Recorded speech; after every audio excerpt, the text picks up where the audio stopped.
All right, today we're diving into 5 ancient Japanese habits that are all designed to help you build what I like to call a quietly powerful mind.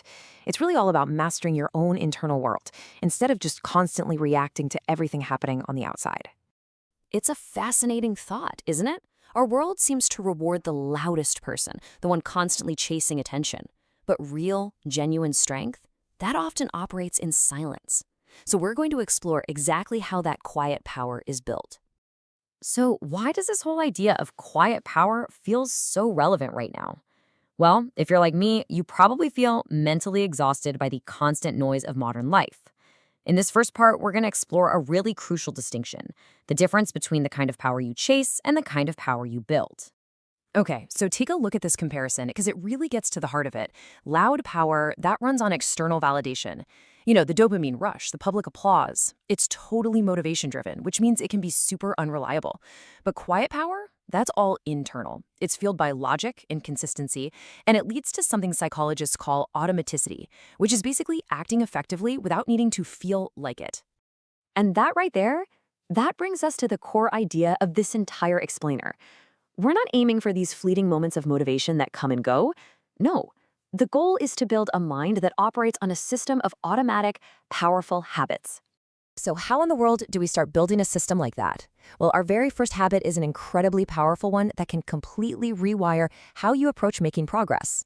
It's called Kaizen, or as some people call it, the 1% rule. This concept actually comes from Japan's post-war manufacturing boom. And here's the key. It's not about setting these massive, intimidating goals that just lead to stress and procrastination. Kaizen is all about making tiny, almost unnoticeable improvements. The goal is just to be 1% better each day. Now, I know it sounds small, but the compound effect over time is absolutely enormous. And this explains the science behind why it works so well.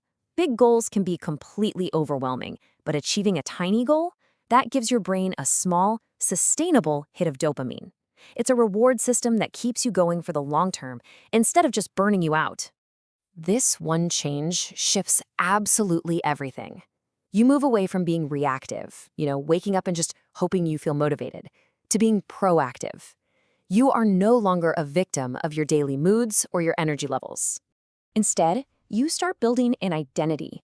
You become the type of person who is simply consistent. In that identity, it doesn't need motivation, it just runs on autopilot. Okay, so once you've started building that consistency, the next step is to master your impulses. Our second habit is all about the practice of observing a situation before you speak or act. What this does is it builds a skill that psychologists call cognitive restraint. All that means is it's that crucial pause between a trigger and your response. And it turns out this ability to delay your reaction is consistently linked to clearer reasoning and much more effective decision-making. The benefits here are just profound. I mean, when you master that pause, you stop your emotions from hijacking your brain, you can reason more clearly, and you make far fewer of those impulsive mistakes we all regret. Ultimately, you're letting logic guide your behavior, not just emotional noise. Our third habit takes this internal focus and connects it directly to our external world. It's built on this idea that your environment is a direct reflection of your internal state. So if you want to declutter your mind, you often have to start by decluttering your space. This practice is called danshari. And let's be clear, it's so much deeper than just minimalism. It's the conscious act of removing both the physical and the mental clutter in your life to create space for focus and calm. And the science on this could not be clearer. I mean, studies show that physical clutter directly increases cortisol, which is your body's main stress hormone. At the same time, it just tanks your ability to focus, and it completely overloads your working memory. Your brain simply cannot function at its best in a chaotic environment. So the process is simple, but it's incredibly powerful. You start with step 1, let go of the physical noise, the stuff all over your room or your desk. And this naturally helps you move to step 2, letting go of the mental noise, all the anxiety and overthinking. And the result? You end up in a state of calm, focused awareness. All right, our final 2 habits, they really work together as a team to reset and refuel your mind. They're all about learning to tune into your body's own wisdom, first with how you fuel it, and second with how you reset it. So let's start with just this number, 80%. This is the core principle of an Okinawan practice called hara hachibu, which basically means eating only until you are 80% full. Now, this might sound like just a diet tip, but it's actually a really powerful mental training exercise. It builds a skill scientists call interoceptive awareness, which is just a fancy way of saying you get good at listening to your body's subtle signals. Practicing this helps prevent those big energy crashes, and it builds a quiet self-trust because you learn to listen to your body instead of just trying to overpower it. And just like that habit teaches you to listen to your body for fuel, our fifth habit, Shinrin-yoku, or forest bathing, teaches you how to reset your mind. Now, this isn't about intense exercise. It's about mindfully walking through nature, just observing without any distractions. It is such a powerful antidote to our digital world. And the benefits are almost immediate.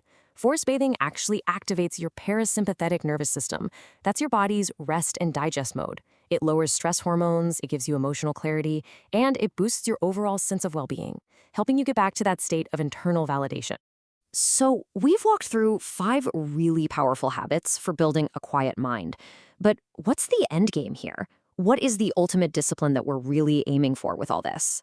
What this all comes down to is a pretty profound realization.